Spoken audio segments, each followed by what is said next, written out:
Hey everyone, this video is going to be kind of a broad overview, actually more of a deep dive into why I stopped making content and kind of my journey with personal finance and how the urgency in which to churn out content has really diminished for me, which is actually a good thing, which I'll get into. We're just gonna jump right in, so cheers to you.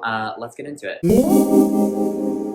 Welcome back to my channel, and welcome to my channel if you are new. My name is Trey. I make videos on personal finance content, career content, goal progression, all of that good stuff. If you're a returning viewer, you may notice that I haven't uploaded in like 7 months. So to sum everything up in one sentence, the reason I haven't really been making content much is because I just don't need to anymore when it comes to goals about money and career stuff.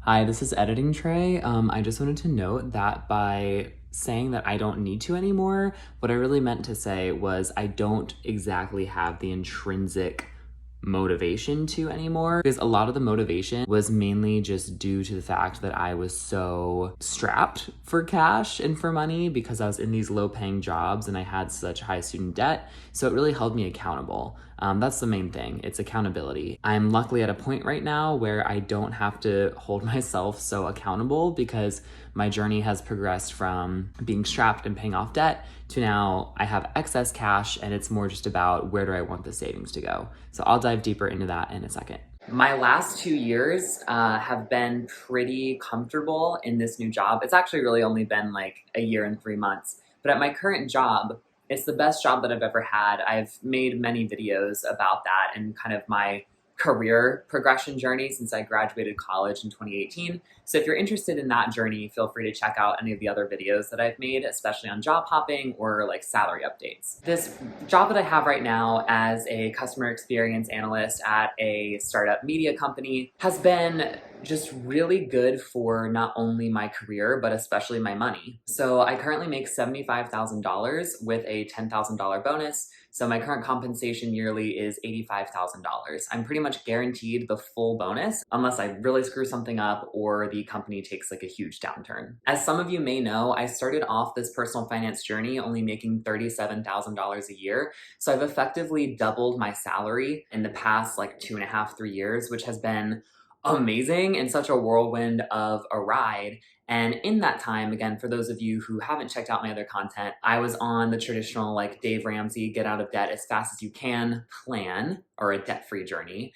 And I was able to luckily finish that journey last May. So May of 2021, did my last student loan payment, and then I was completely debt-free. When you're on a debt-free journey, there's just such urgency. Like you need to make as much as you can, spend as little as you can, so that everything that you have left over at the end of the month can just be thrown at debt. And what I've learned since becoming debt-free is that it affords you and it buys you the luxury to not have to be so diligent anymore with your money. I'm not saying that you shouldn't keep tracking your expenses. I still do that month to month, but I wouldn't necessarily say I actively budget anymore. I use the same budget that I've had for the past year.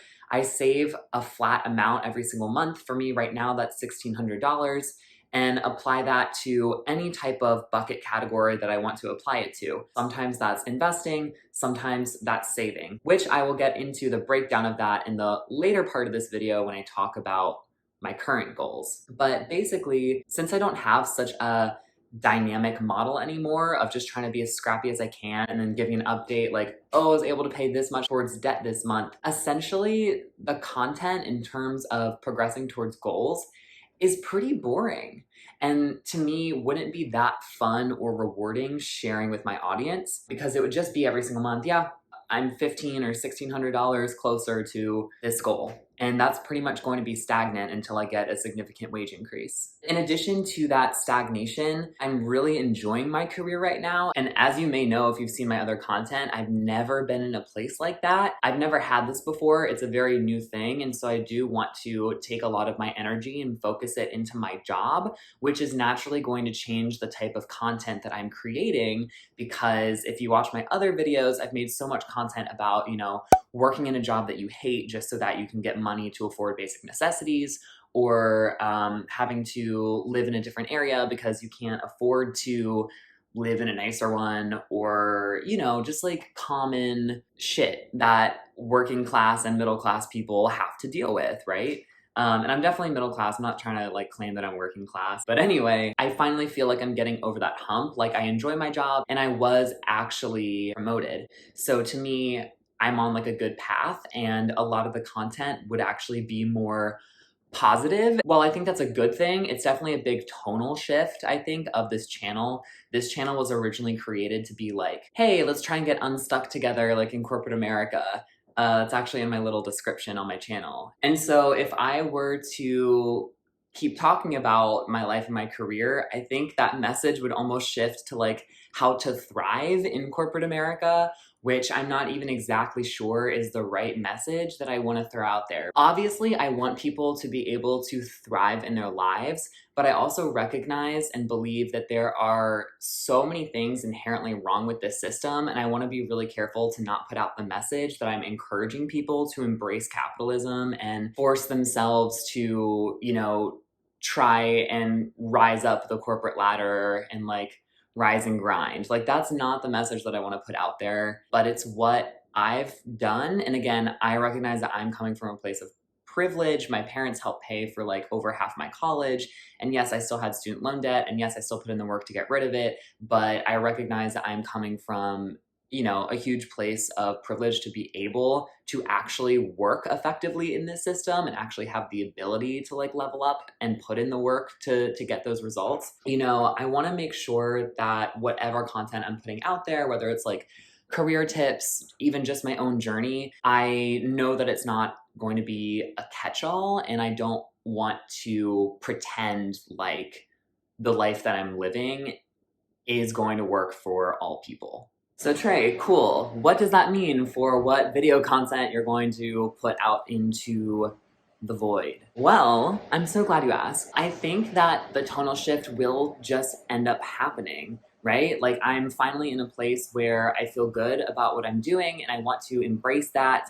And I actually have a lot of exciting things on the horizon that I still want to share with you guys in the world, and show that if there are some people that are in a similar situation or came from a similar background from me, that you can still put in the work and try and actually get to a place that is good and makes sense. And I also want to show my mistakes. I want to show you know, potential downfalls that I've had in my career, and money mistakes, and be able to share those with you too, so that again, if you're in a similar situation or find yourself in a similar situation down the road, that you'll be able to, you know, like learn from me, because we don't want to keep cycling the trauma from generation to generation, you know what I mean? So basically, I am going to keep sharing my story on here. I'm not exactly sure what the cadence is going to look like, because again, as I alluded to earlier, the benefit of being debt-free and, you know, having a very reliable source of income and making steady positive progress towards goals, the benefit of that is not having to worry about them, right? Like I'm not going to have videos where I'm just going over my budget anymore, or where I'm just going over like I'm at this step in the process to meet Y goal. It's going to probably look a little different than what it's looked like in the past, but there will still definitely be just like career updates, money updates, what my budget looks like after, you know, I get a new salary or a new job. I think that's still something that's super interesting to me, and maybe like what my dream budget would look like, and share tips about, you know, job hopping, careers, interviews, all of that jazz. Okay, now that we've got all that stuff out of the way, let's talk about some actual big things that I have going on and some actual goals that I have been working towards. Well, I already talked about the promotion. I got promoted from a regular analyst to a senior analyst. I'm kind of in a managerial type role right now because I am the manager for one of the interns, and then I would become her manager if she were to convert to a full-time employee, which it's looking to be that way. Also, more money is great. I went from $65,000 to $75,000, and my bonus doubled from $5,000 to $10,000. So that means my total compensation is actually $85,000 a year. Plus we receive a $120 stipend per month for health expenses. That includes like massages, facials, gym memberships, that type of thing. And we also receive $75 a month for just a phone reimbursement. So that's actually like $200 extra a month, which obviously translates to $2,400 extra in compensation, like non-taxable. So I'm at least making like $87,000 to $88,000 a year if I get my full bonus, which is like really cool. Another positive change that's happening is I'm moving out of this apartment. I moved here about a year ago, a little over a year ago at this point. This was the first time that I was able to actually afford my own apartment, and it has been lovely and wonderful, but I just didn't make a lot of connections here. Then all of my appliances stopped working, including the AC, and it is the dead of summer and it's disgusting here. So I ended up deciding to move. Where am I going? I'm actually just moving south of here, so a little bit between Baltimore and Annapolis, if you guys know anything about Maryland geography. I'm going to be living with my friends who recently bought a house. I'm taking the bottom floor of their house, not a basement luckily, just the bottom floor of their house. And it's actually going to be $400 cheaper, plus we're obviously going to split all of the utilities, which are naturally going to be a little bit higher because it's a house, but split 3 ways, it should be pretty equivalent to what I pay now for my own apartment, or even less. So I'm going to be saving at least $400 a month doing that, which is super exciting. I also have new 2 savings goals. I'm really excited about these. I'm just calling it 100K by 30. Actually, kind of a 2-fold goal. The first one is to make $100,000 through my annual salary by 30 years old. Again, right now I make $75,000. Base salary, and so I'm not talking bonus. I want to make at least 6 figures base salary by the time that I'm 30. I do believe that I'm well on track to make that. I would probably be making $80,000 base by January of this year if I stay in my current position. Either way, I have 4 years to get to 30 and to get to $100,000 base salary, and I think since I'm pretty close, I can make that goal for sure. Then the next 100K by 30 goal I have is to invest $100,000 into the stock market by the time that I'm 30. $100,000 is like the magic number that most investors say is when your investments really start to pick up. So when they're doing really well, like that's when you'll see thousands of dollars now funneling into your account, as opposed to just, tens or hundreds of dollars when the market is doing really well. So I'm excited to just reach that input goal and say, hey, like now I can really check in on this like every couple of months and see big swings in either direction, which of course when it's negative or when it's down like it is right now, it's not fun to look at. But just knowing that I'll have still 35 years essentially until traditional retirement age for that shit to fluctuate and steadily grow over time, I know that I'm going to be fine with retirement as long as I continue to work in the same field, making roughly the same salary for the next 30 years. I've done the calculations. I have a whole video actually on calculating investments and expenses for retirement. And if I keep at the same pace that I am now, my estimated total nest egg would be between $2 and $3 million, which is super exciting. All right, last but not least, the thing I'm very excited about right now is I'm actually in the middle of potentially accepting a job offer.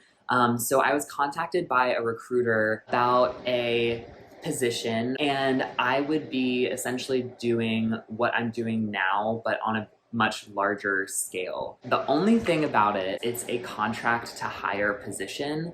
So the thing about that is it's inherently very risky because the salary that was offered to me for this contract is crazy. It's $140,000 a year, which would inherently be doubling my salary, which would be crazy. But then when I would be converted over to the actual employer, it would be like whatever they wanted and could offer me, essentially.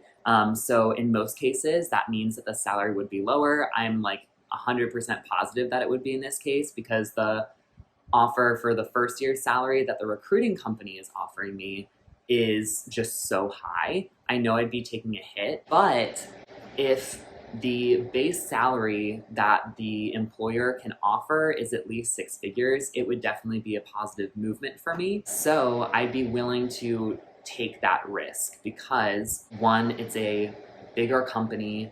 They have more resources than my current company does. They have a lot more tools that are industry standard in the field that my company doesn't have and probably is not going to invest in, to be quite honest, for a while. I would essentially get the trainings. which this is another thing, they would actually pay for me to take like mastery exams of these tools, which again, I know are hot right now because I have a ton of recruiters messaging me about the specific tools that this job would give me access to. So I think it would be a very positive trend in my career and for my resume because of those factors, and also just the brand name of the company. Again, I'm not going to say it right now, but if I were to work at like a major company like that, people would see my resume and probably assume, okay, like he knows what it's like to have an established established customer experience program in a large corporate setting. And that's what's going to get you the big bucks in the end, is working for these larger corporations that can offer the higher salary and resources. I might not be as happy as I am in my current job. That is literally life-changing. You know, doubling your salary is literally life-changing. So I would probably try it. So where I'm at in that process right now is just trying to get from the recruiter what is the lowest offer that they could make me if they did want to convert me. What is the lower bound of the pay band for that specific position I would be converted to? He's going to get back to me on Monday, hopefully with a number. And if that number is higher than my salary right now, so if it's higher than 85, I will actively consider it. If it's lower, I will not actively consider it. And if it's at least 100, I will accept the offer. So that's kind of where I'm at with all of that, and I'm very excited about it. So I will let you guys know whatever the outcome is of that situation, and I'd be really excited to make a video about that. It would be a completely new experience for me. So one, it would be super exciting because of the huge increase in salary, but two, it would be really interesting to go from full-time employee to contract worker, but also gain a lot of valuable skills like within the contract position, even though it's risky. If you have listened to me ramble for this long, I appreciate you. I'm so glad that this video was entertaining enough, at least, for you to get all the way here. Again, if you're a returning visitor, thank you so much for being here and taking part in my journey. Please let me know in the comments if it was helpful, what you liked about this video, what you didn't like about this video. Always looking to improve now that I'm gonna be back in the game. Yeah, just thank you so much for coming, and if you're not subscribed yet and you've made it all this way, would really appreciate it if you hit that little subscribe button. Thank you so much for watching. It's great to be back, and I will see you with the next one. Bye.